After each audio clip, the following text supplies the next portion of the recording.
இந்த ஆதர்சன லக்னம் அப்படின்னு சொல்லுவாங்க. ஒரு ஆணின் பெண்ணும் இணைகின்ற தருணம் மட்டுமல்லாமல் சில நேரங்களில் அந்த உயிரணு போய் சினை முட்டையோடு இணைகின்ற அந்த நொடிதான் ஆதர்சன லக்னம். இதை நம்ம கண்டுபிடிக்க முடியாது. தாயின் கருவறையில் நிகழ்கின்ற நிகழ்வு. இதை நாம கண்டுபிடிக்கிறதுக்கு பல நேரங்களில் நம்ம என்ன பண்ணுவோம்னா சாந்தி முகூர்த்தம் ஃபிக்ஸ் பண்ணுவோம். ஆனால் சாந்தி முகூர்த்தத்தில் அந்த முகூர்த்தத்தில் தான் குழந்தை உருவாக வேண்டும் என்பது இல்லை. அந்த முகூர்த்தம் நிறைவு பெற்று 2 நாட்கள் கூட ஆகலாம். ஏனால் பயணம் என்பது அவ்வளவு பெரிய பயணம்.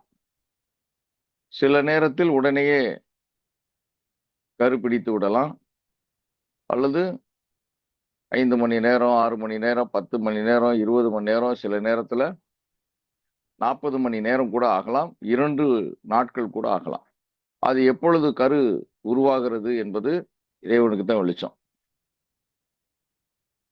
அப்ப அந்த நொடிதான் ஆதர்சன லக்னம் என்பது.